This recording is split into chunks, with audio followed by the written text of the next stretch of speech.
नमस्कार, good morning.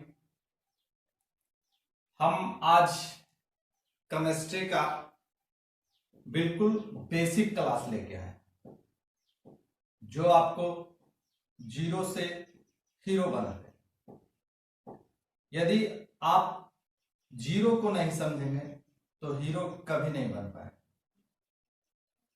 तो आइए, केमिस्ट्री का जीरो क्लास पार्ट 1 है, एकदम बिल्कुल बेसिक केमिस्ट्री। यदि आप पहले बेसिक केमिस्ट्री को नहीं समझते हैं तो आप जो है पूरे केमिस्ट्री को नहीं समझ पाएंगे। आइए केमिस्ट्री के विषय में हम कुछ चर्चा करते हैं। आज मेरा ये टॉपिक जो होगा परमाणु और अणु पे होगा। परमाणु और अणु। 500 ईसा पूर्व भारत में एक दार्शनिक हुआ करते थे जिनका नाम था महर्षि कणाद। उन्होंने बताया कि पदार्थ जो होता है, पदार्थ को यदि आप विभाजित कर रहे हैं यानी खंडित कर रहे हैं, तोड़ रहे हैं, तो तोड़ते तोड़ते ऐसा एक समय आएगा जब उसका कण जो है टूटना बंद कर देगा। जैसे कि आप एक पत्थर को, बड़ा सा पत्थर को मान लीजिए कि तोड़ते हैं, तो तोड़ते तोड़ते छरी टाइप के ले आते हैं। छरी से और तोड़ते हैं तो चीनी के दाने के बराबर ले आते हैं। उससे भी और तोड़ते हैं, उसको भी तोड़ते हैं, मतलब पीस देते हैं, तो वह एकदम सूक्ष्म हो जाता है। तो ऐसी भी एक अवस्था आती है जब यह टूटना जो है, खंडित होना बंद हो जाता है। उसी को उन्होंने परमाणु कहा। इसी के समय, इसी कालक्रम के समय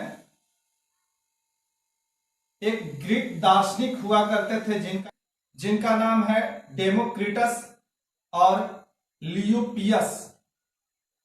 इन्होंने भी यही चीज को समझाया कि पदार्थ का जो कोई भी कण है, यदि उसको विभाजित किया जाए पदार्थ को, तो विभाजित होते होते एक ऐसा टाइम आएगा जब वह विभाजित होना बंद हो जाएगा।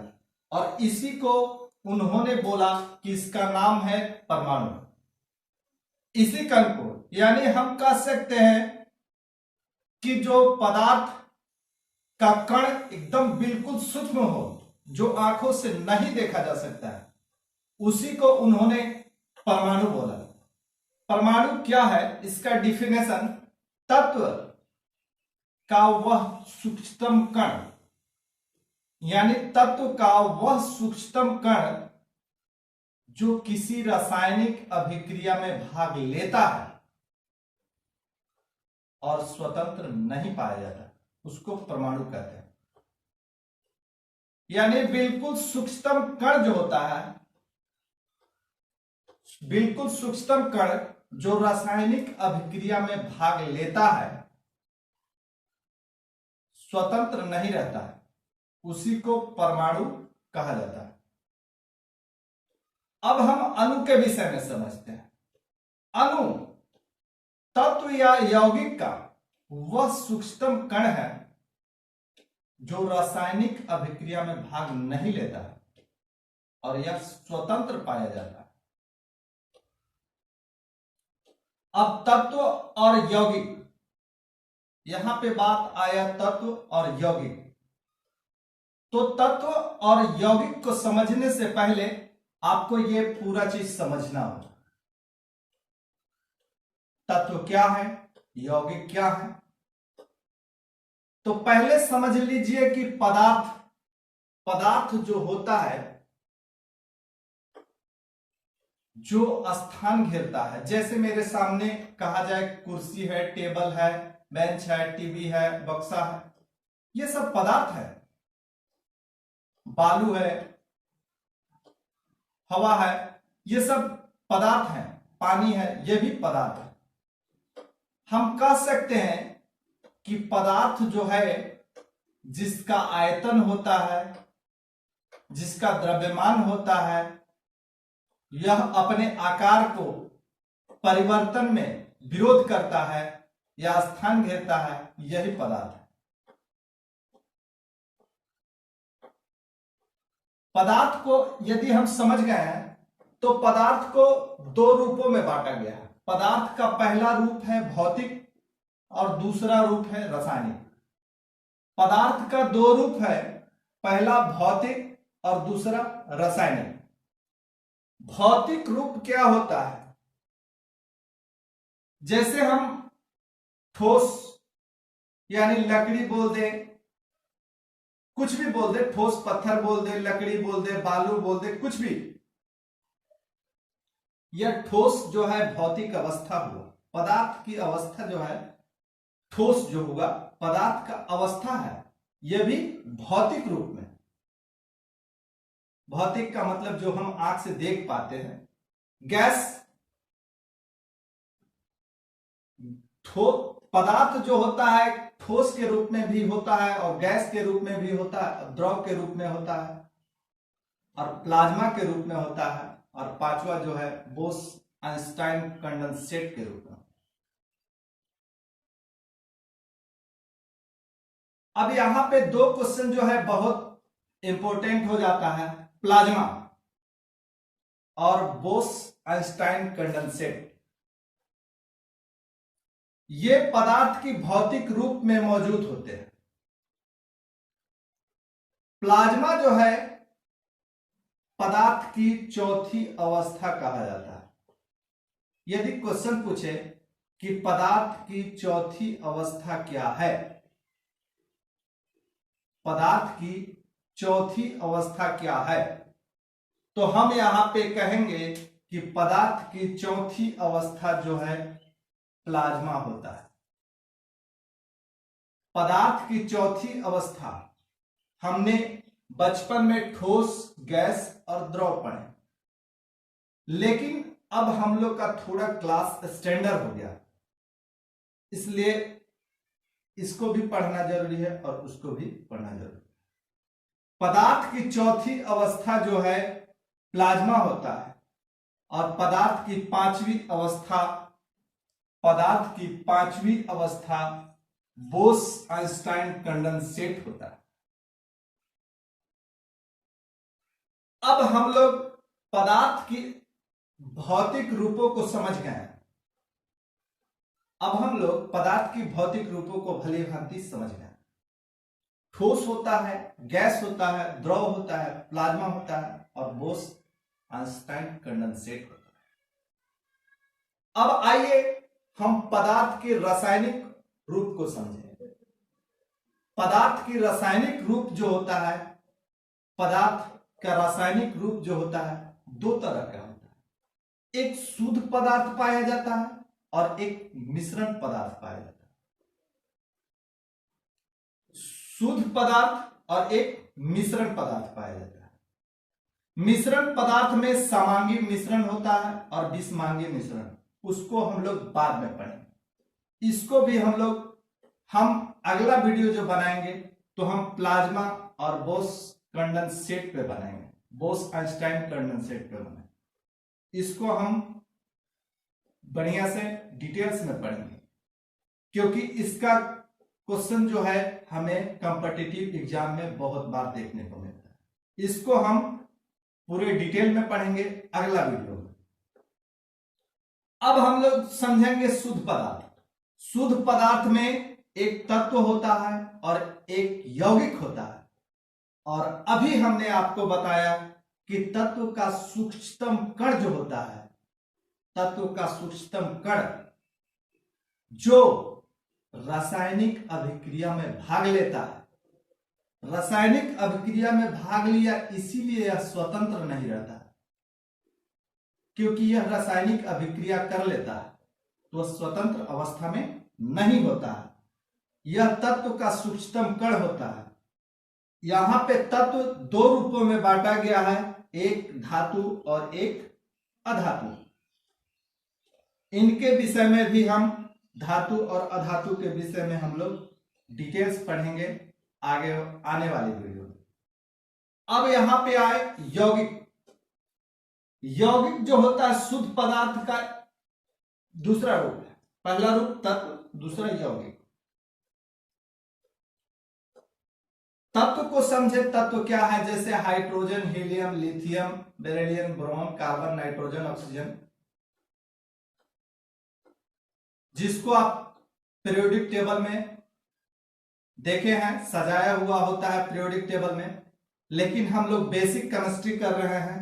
तत्व जो होता है hydrogen, helium, lithium, carbon, potassium, यह सब जो होता है तत्व होता है। एल्यूमिनियम हो गया, कॉपर हो गया, जिंक हो गया, सोना हो गया, चांदी हो गया, गोल्ड हो गया, ये सब तत्व है।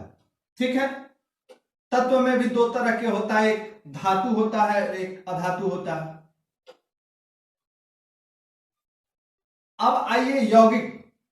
यौगिक जो है दो तत्वों से मिलकर के बनता है। जैसे यौगिक जो बोल दिया जाए, जैसे जल, जल हमारा यौगिक है। थोड़ा सा हम इसको डिटेल्स में पढ़ेंगे इसको मिटाने के बाद। अब यौगिक और तत्व का वह सूक्ष्मतम पदार्थ, वह सूक्ष्मतम कण, सॉरी, वह सूक्ष्मतम कण, तत्व या यौगिक का वह सूक्ष्मतम कण जो रासायनिक अभिक्रिया में भाग नहीं लेता है और यह स्वतंत्र अवस्था में पाया जाता है, अणु कहलाता है। तो हम लोग परमाणु और अणु के विषय में समझ गए। यौगिक के दो रूपों में बांटा गया है। पहला कार्बनिक यौगिक, कार्बनिक पदार्थ या कार्बनिक यौगिक कह सकते हैं। दूसरा अकार्बनिक पदार्थ या अकार्बनिक यौगिक कह सकते हैं। यहां तक आप सभी को क्लियर होगा? आप सब यहां तक यदि क्लियर है तो मेरा एक क्वेश्चन है, इस क्वेश्चन का जवाब हमें कमेंट्स बॉक्स में जरूर दें। और व्हाट्सएप पे कमेंट्स ना करें, मेरा व्हाट्सएप नंबर पे कमेंट्स ना करें, और जो यूट्यूब का जो चैनल है उसी में कमेंट सेक्शन होता है, उसी में कमेंट करें। यहां तक यदि आप समझ गए हैं तो मेरा एक क्वेश्चन है और उसको कमेंट्स बॉक्स में उसका जवाब दीजिए। कथन है आजकल बाबू, कथन और निष्कर्ष, कथन और निष्कर्ष बहुत ज्यादा पूछे जा रहे हैं। आइए कथन के रूप में देते हैं और आपको निष्कर्ष देना है। पहला कथन है सभी तत्व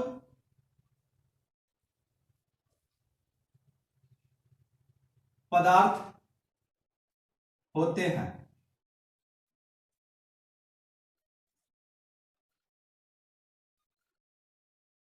दूसरा कथन है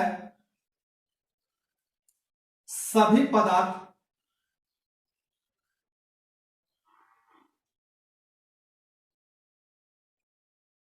तत्व होते हैं।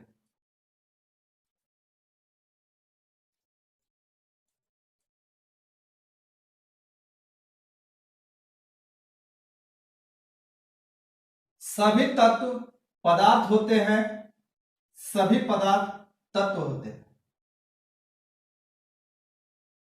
ऑप्शन 1 ऐसे दीजिएगा, ए में दीजिएगा 1 सही, ए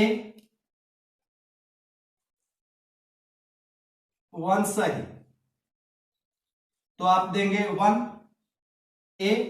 बी 2 सही, केवल 2 सही, केवल 1 सही, केवल 2 सही। सी में होगा 1 तथा 2, दोनों सही। डी में होगा 1 तथा 2, दोनों गलत। निष्कर्ष है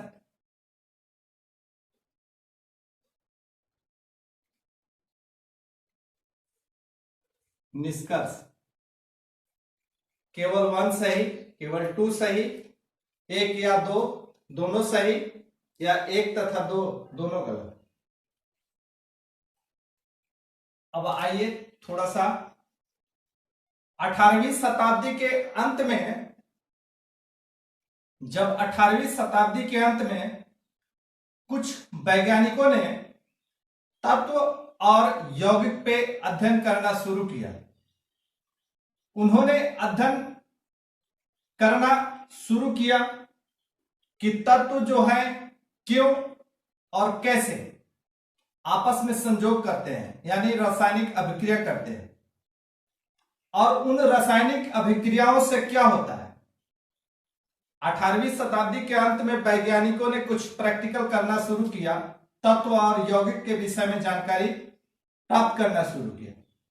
उन्होंने देखा कि तत्व जो है आखिर रासायनिक अभिक्रिया क्यों करते हैं, तत्व रासायनिक अभिक्रिया कैसे करते हैं, और तत्व रासायनिक अभिक्रिया करने के बाद क्या होता है। तो 2 वैज्ञानिक जिनका नाम है लिवाइजिए और जोसेफ एल प्राउस्ट, लिवाइजियर और जोसेफ एल प्राउस्ट ने इस पे गहन अध्ययन किया। पहला वैज्ञानिक का नाम है लेवाइजिए और दूसरा वैज्ञानिक थे जोसेफ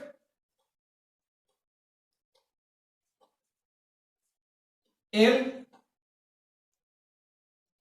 प्राउस्ट। पहला वैज्ञानिक थे लेवाइजिए और दूसरा वैज्ञानिक थे जोसेफ एल प्राउस्ट। इन्होंने तत्व और यौगिक पे गहन अध्ययन किया और इन 2 नियम दिया। इनके द्वारा जो दिया गया रासायनिक संयोजन का जो नियम दिया गया, इससे रसायन विज्ञान को एक आधार प्राप्त हो गया। और इनका रासायनिक संयोजन का नियम, रासायनिक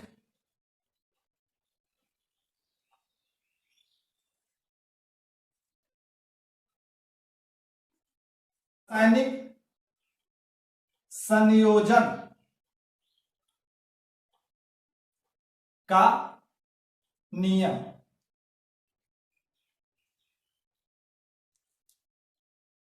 इन्होंने लिवाइजिए और जोसेफ एल प्राउस्ट ने अध्ययन किया तत्व का और यौगिक का। तो उन्होंने देखा कि इसमें जो है रासायनिक संयोजन कैसे होता है, इसका नियम में 2 तरह के नियम इन्होंने दिया। रासायनिक संयोजन के नियम में, रासायनिक संयोजन का जो नियम दिया, रासायनिक संयोजन का नियम दिया, इसमें 2 तरह के नियम दिया। पहला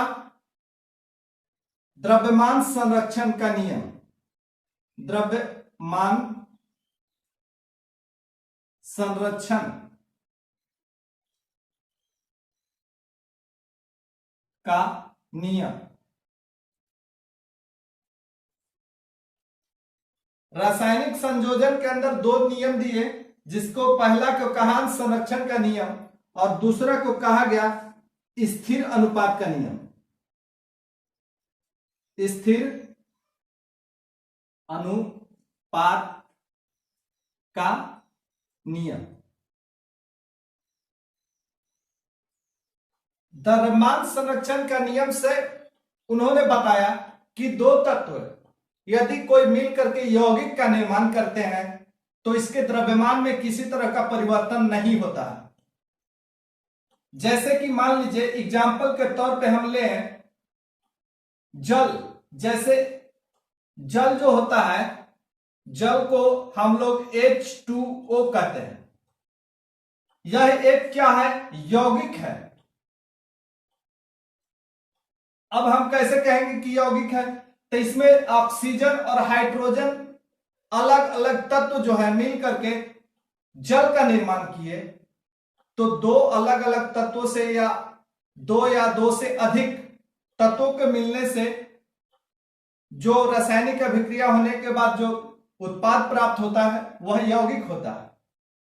जैसे हाइड्रोजन और ऑक्सीजन का जब दो तत्व रासायनिक अभिक्रिया किए तो एक हमें जल का निर्माण हुआ।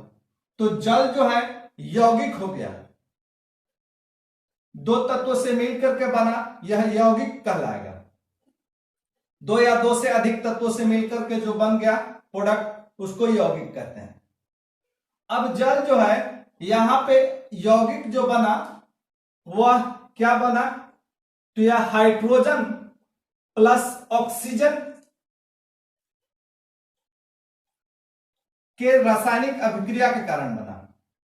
हाइड्रोजन प्लस ऑक्सीजन के रासायनिक अभिक्रिया के कारण यौगिक बना।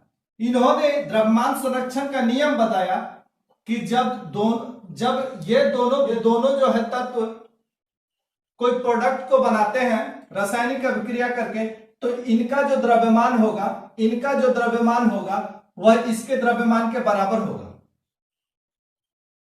इसका दोनों का जो द्रव्यमान होगा इसके द्रव्यमान के बराबर होगा। अब मान लीजिए कि यहां पे हाइड्रोजन जो है 2 है, तो यहां पे हाइड्रोजन, अब यहां ऑक्सीजन के 2 अणु है। ऑक्सीजन जो होता है स्वतंत्र नहीं होता है, ये द्विपरमाणुक होता है। तो यहाँ पे ऑक्सीजन जो है 2 है, तो यहाँ पे ऑक्सीजन को 2 करने के लिए यहाँ पे हम कर देंगे। अब यहाँ पे हाइड्रोजन 2 दूनी के 4 हो गया, तो यहाँ पे हाइड्रोजन में हम 4 लिख देंगे। तब ये जो है इसका द्रव्यमान और इसका द्रव्यमान हमें बराबर मिलता है। यानी रासायनिक संयोजन का नियम में पहला नियम जो है द्रव्यमान संरक्षण का है। जब रासायनिक अभिक्रिया होगा तो इसके द्रव्यमान में कोई परिवर्तन नहीं होगा। हमने पिछले वीडियो में बताया कि परमाणु क्रमांक कैसे याद करते हैं और परमाणु द्रव्यमान याद करने का मैंने एक ट्रिक दिया था। तो हम इसका द्रव्यमान जो है आसानी से निकाल सकते हैं। इसको देख सकते हैं कि क्या हमारा यह द्रव्यमान संरक्षण के नियम पे कार्य कर रहा है या नहीं कर रहा है। इसको आइए जांचने के लिए हम कल के अथी से हम देख लेते हैं। कल जिनको वीडियो देखे होंगे, अगला पार्ट जो मेरा फर्स्ट पार्ट जो था केमिस्ट्री का, यदि उसको आप देखे होंगे तो आसानी से आपको द्रव्यमान ये सब का याद हो गया होगा। तो इसका द्रव्यमान और इसका द्रव्यमान आइए हम थोड़ा सा चेक कर लेते हैं। हाइड्रोजन क्या है, तो 4 है। हाइड्रोजन का परमाणु द्रव्यमान हम बताए थे कि 1 होता है। तो एक हाइड्रोजन का 1 हो गया तो 4 हाइड्रोजन का 4 हो गया। एक हाइड्रोजन का 1 हो गया तो 4 हाइड्रोजन का 4 हो गया। ऑक्सीजन का 2 परमाणु मिला हुआ है। ऑक्सीजन जो होता है इसका परमाणु क्रमांक 8 होता है और एक परमाणु का द्रव्यमान 8 दूनी के हम बताए थे जब सम होगा तो 2 से गुना करेंगे। तो यहां पे है ऑक्सीजन 2 गो है, यानी ऑक्सीजन का 2 परमाणु है तो 2 से हम लास्ट में मल्टीप्लाई करेंगे। ऑक्सीजन का परमाणु द्रव्यमान 16 होता है और 2 से मल्टीप्लाई, तो यहां पे हो गया 4 प्लस हो गया 16 दूनी 32, यानी इधर 36 हो गया, टोटल 36।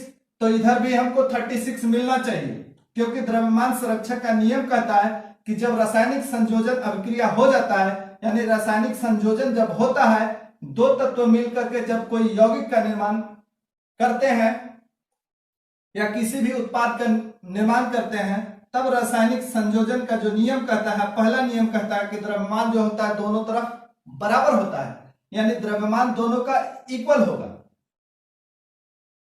तब हम दोनों का द्रव्यमान इक्वल करके देखेंगे कि क्या यह सही है या नहीं है।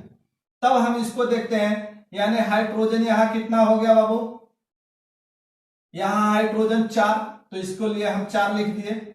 अब ये जो दो लगा हुआ है, ये जो 2 है, 2 जो है ऑक्सीजन के साथ भी जुड़ा हुआ है, तो 2 ऑक्सीजन हो गया यहां पे। तो हम इसको हाइड्रोजन के लिए 4 प्लस कर दिए, हाइड्रोजन के लिए 4 प्लस कर दिए। अब यहां 2 ऑक्सीजन है, क्योंकि यहां 2 जो लगा हुआ है ये सबके साथ गुना होगा, ऑक्सीजन के साथ भी और हाइड्रोजन के साथ भी।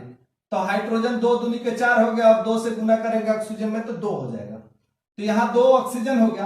तो ऑक्सीजन का परमाणु द्रव्यमान कितना होता है, तो 16 गुना 2 बराबर यहां पे भी आ गया 4 प्लस 16 दूनी 32, यानी 36 बराबर 36।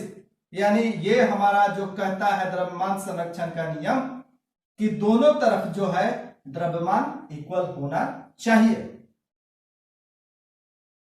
द्रव्यमान संरक्षण का नियम किसने दिया? तो लेवाइजिए और जोसेफ एल प्राउस्ट ने। आइए हम आगे चलते हैं और स्थिर अनुपात के नियम को समझते हैं। स्थिर अनुपात के नियम क्या है? तो स्थिर अनुपात का नियम यह है, स्थिर अनुपात का नियम यह है कि जैसे हम एग्जाम्पल के तौर पे अभी हमने लिया था कि जल, हाइड्रोजन H2O यानी जल, हाइड्रोजन और ऑक्सीजन का रासायनिक अभिक्रिया होने से यौगिक बना और यह यौगिक क्या है? तो यह जो है जल है। अब हम इस जल को समझते हैं। जल का द्रव्यमान क्या होगा? तो जल का द्रव्यमान हाइड्रोजन एक से 2 में मल्टीप्लाई किए, एक द्रव्यमान से 2 में मल्टीप्लाई किए तो हाइड्रोजन का क्या हो गया? तो 2 हो गया। ऑक्सीजन का क्या हो गया? तो ऑक्सीजन जो होता है इसका द्रव्यमान 16 होता है। तो यह जब हम कहेंगे तो इसका 18 ग्राम जो है द्रव्यमान होता है। अब हम कहेंगे कि इसमें 2 हाइड्रोजन है और 101 ऑक्सीजन है। तो 2 हाइड्रोजन और 1 ऑक्सीजन, तो हम इसको हाइड्रोजन और ऑक्सीजन का अनुपात को लिखेंगे तो हम यहां पे लिखेंगे हाइड्रोजन और ऑक्सीजन का अनुपात। तो यहां क्या है? हाइड्रोजन का द्रव्यमान का अनुपात हम लिख रहे हैं।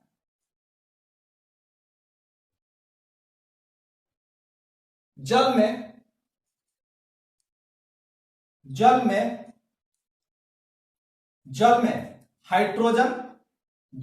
हाइड्रोजन तथा ऑक्सीजन का अनुपात। तो जल में हमारा हाइड्रोजन क्या है? इसका द्रव्यमान क्या होगा? जल में 18 ग्राम जो द्रव्यमान हुआ, जल का जो 18 ग्राम द्रव्यमान हुआ उसमें 2 ग्राम जो है, 2 ग्राम किसका हुआ? तो हाइड्रोजन का। और 16 ग्राम किसका हुआ बाबू? तो 16 ग्राम जो है हमारा ऑक्सीजन का। तब हम इसको काट देंगे तो 1 ग्राम और ये जो है 8 ग्राम हमको मिल जाएगा। यानी अब हम कहेंगे कि जल का जो द्रव्यमान होता है उसमें जल जो होता है उसका द्रव्यमान 18 ग्राम होता है और हाइड्रोजन और ऑक्सीजन का जो अनुपात होता है 1:8 होता है। तो इससे, इस उदाहरण से हमको पता चलता है कि स्थिर अनुपात का नियम है, यह कभी भी अनुपात चेंज नहीं होगा। यदि आप यहां पे जल देख लिए तो इसका अनुपात जो है 1:8 का रेशियो हुआ। यदि आप हाइड्रोजन और ऑक्सीजन को मिलने से हमारा क्या बना था? जल बना था। अब यहां पे थोड़ा सा हम समझेंगे। यदि आप इसको अधिक कर लिए होंगे तो थोड़ा सा इसको हम मिटाना चाहेंगे। इसे हम मिटा दे रहे हैं, तब आपको समझ में ज्यादा आएगा।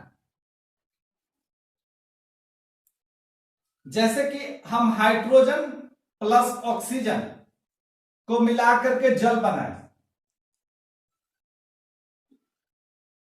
तो अनुपात जो है हाइड्रोजन और ऑक्सीजन का 1:1 आया, 1:8 आया, 1:8 आया।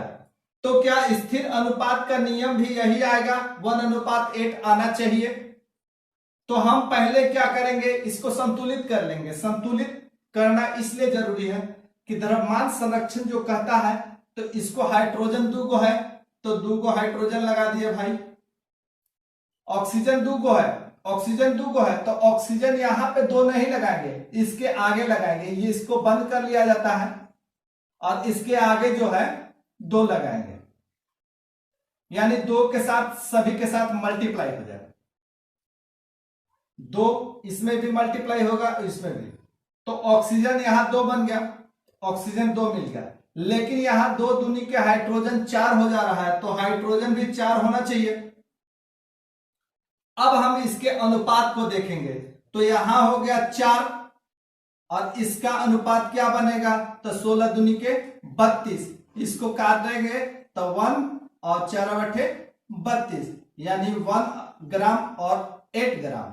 इससे हम कह सकते हैं कि स्थिर अनुपात का नियम जो है वह जो रासायनिक अभिक्रिया होने के बाद कोई भी उत्पाद और रासायनिक अभिक्रिया में जो तत्व जो भाग लेते हैं दोनों तरफ का द्रव्यमान बराबर होता है। इससे यह सिद्ध होता है कि स्थिर अनुपात का नियम लागू होगा। तो हम स्थिर अनुपात का नियम को इस व्याख्या से दे सकते हैं कि यह जो है स्थिर अनुपात का नियम को प्रूव करता है, क्योंकि हम आपके सामने अभी प्रूव करके दिखा दिए।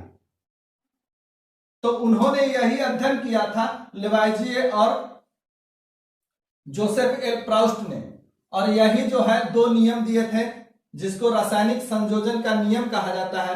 रासायनिक संयोजन के नियम 2 तरह के हैं, एक है द्रव्यमान संरक्षण का नियम और दूसरा है स्थिर अनुपात का नियम। यहां तक यदि आप क्लियर होंगे, आपको अच्छा लगा होगा मेरा सेशन, तो कृपया लाइक कर दें, सब्सक्राइब कर दें, और इसी तरह के अगला पार्ट जो होगा हमारा प्लाज्मा और बोस-आइंस्टाइन कंडेंसेट पे होगा, और इसी तरह से हम आपको उसमें बिल्कुल बताएंगे।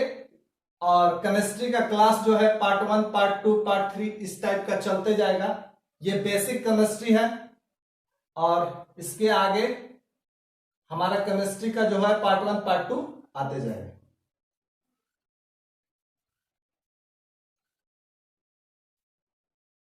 मेरा चैनल अगर आपको अच्छा लगता है, मेरा वीडियो अच्छा लगे, तो इसको अपने ग्रुप में जो है शेयर कर दीजिएगा, जरूर शेयर कीजिएगा। और जानिए, स्थिर अनुपात के नियम को ही स्थिर अनुपात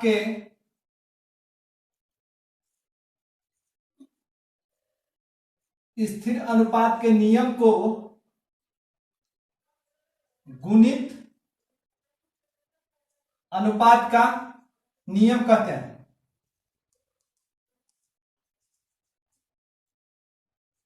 स्थिर अनुपात के नियम को ही गुणित अनुपात का नियम कहते हैं। यौगिक जो होता है, 2 या 2 से अधिक तत्व को मिलने से यौगिक का निर्माण होता है।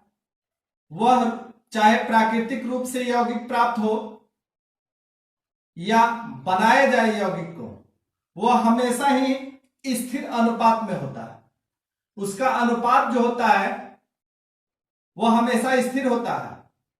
2 या 2 से अधिक तत्व या कोई भी तत्व 2 को मिलकर के यदि संयोजन करके यौगिक का निर्माण करता है, जैसे अभी हमने आपको एग्जाम्पल पे जल को बताया था, तो 2 अलग अलग तत्व जो है यौगिक का निर्माण किए, तो उसका जो अनुपात है, जो तत्व जो रासायनिक अभिक्रिया में भाग लिया और जो यौगिक बना, उसका अनुपात हमेशा दोनों का बराबर होता है।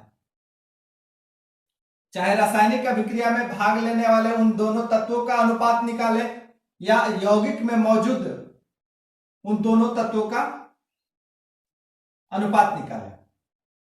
यहां तक क्लियर है? यहां तक क्लियर है? तो अब हमको बताइए कि अमोनिया जो होता है, अमोनिया NH3, अमोनिया को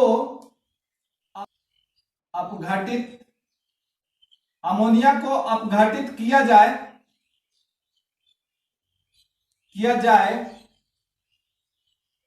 अमोनिया को अपघटित किया जाए तो नाइट्रोजन का कितना ग्राम प्राप्त होगा?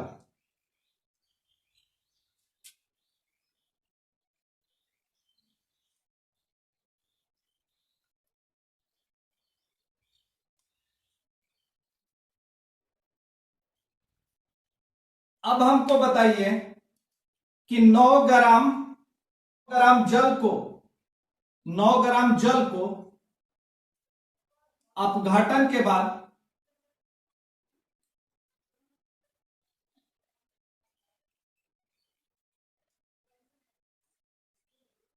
9 ग्राम जल को अपघटन के बाद कितना ग्राम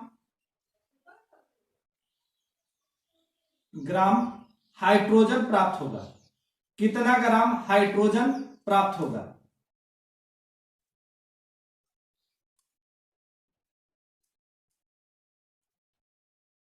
नौ ग्राम यदि जल को अपघटित कर दिया जाए तो कितना ग्राम हमको हाइड्रोजन प्राप्त होगा।